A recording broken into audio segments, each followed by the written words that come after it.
and they lived happily ever after.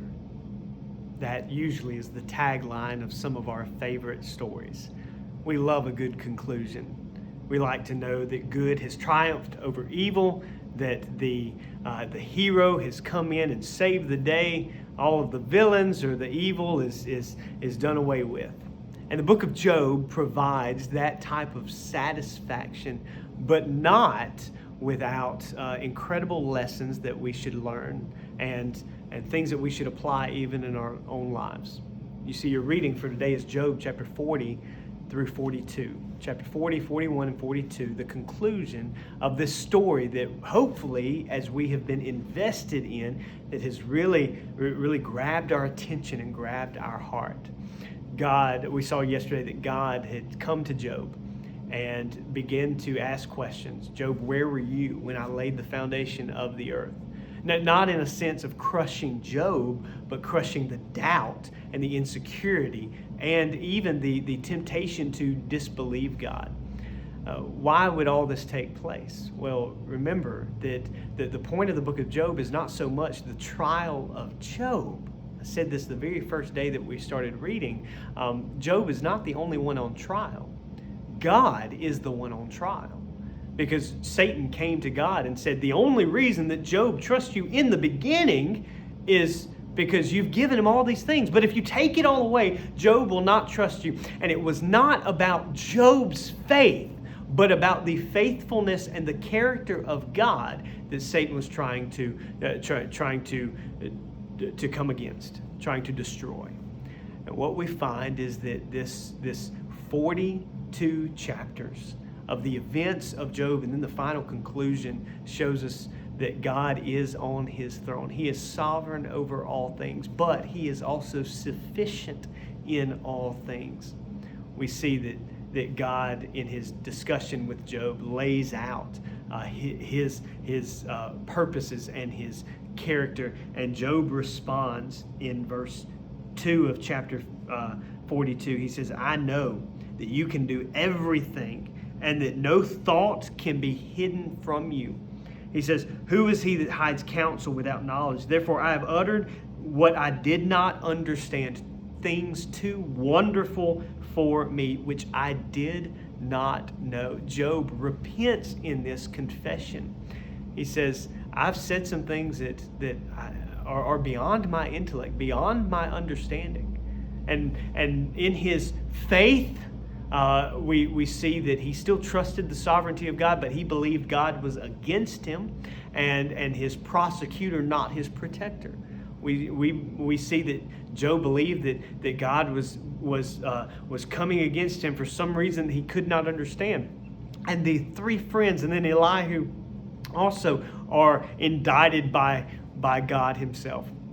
But Job makes a glaring statement that I hope that we'll take to heart. Job says, at first I heard about you, but now I see you.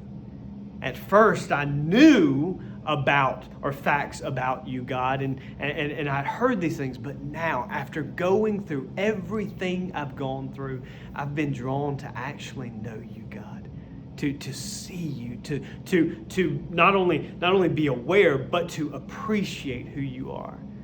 And because of this, Job's faith in God grew.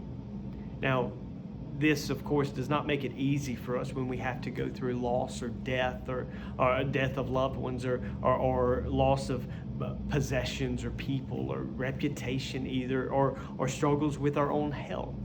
But it does help us to see that in those times we have a choice either to become bitter or to become better. Either to draw away from God, to be led away from God, or to draw closer to Him and cling to Him. And when God is all that you have, you realize He really is all that you need. The book of Job, the story of Job concluded as you read today is such a beautiful reminder that God really is compassionate and loving and gracious. God is not this high and mighty authority who seeks to crush us all. He is this high and mighty authority who loves us and out of a compassion wants to draw us closer. It was the compassion of God that would allow Job to go through all this, because God would be with him the entire way. What we see at the very end, we see in verse 12, so the Lord blessed the latter end of Job more than his beginning. He increased his possessions. He increased his children. And it says in verse 16, after this lived Job another 140 years and saw his sons and his sons' sons, even 4 generations. So Job died being old and full of days, full of life. What we see is that Job, though he went through this trial, we don't know how long it lasted, that God carried him through. But the point of the book of Job is first to see the faithfulness of God being on trial, to see that God is sovereign and sufficient for our every need. And also to see that Job, coming through this, got to know God even more. That he got to see God, not just hear about him. I want to ask you, the trials that you're going through, the trials that you've been through, I don't seek to lessen their effect or their influence or their pain on your life. But in my being sympathetic with you towards that, my prayer is that our eyes would be focused on Jesus Christ. One of my favorite hymns, you know this, is turn your eyes on Jesus, look full in his wonderful face, and the things of earth will grow strangely dim in the light of his glory and grace. I recognize, I understand right now that you, Faith Family, are struggling with many things. In fact, there's a family just now that we learned this past week that a precious 4-year-old girl passed away. And that family right now is hurting, the Bird family. And I know that there are many questions. I know that there are many emotions.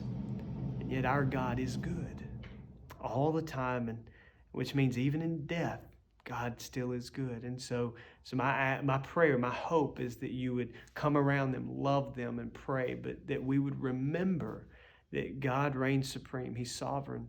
And that in this, that we need to come around them with compassion, love, not with lectures, but with love, with arms open wide. Why?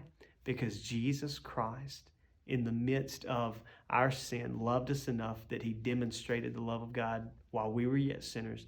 Christ died for us. And we have hope, everlasting life that awaits for us. So whatever trials you may be going through, ask, is this going to draw me closer to God? Or can I see the temptation that it's making me go farther away? Cling to Jesus Christ. He is our hope. He is our Redeemer. And he will stand in the midst of everything that takes place. I love you. I'm praying for you. I hope that you've enjoyed or at least been challenged by the book of Job. And as we conclude it today, that we get ready to go jump right back into Genesis tomorrow. Continue reading. Continue praying. Continue seeking God in this.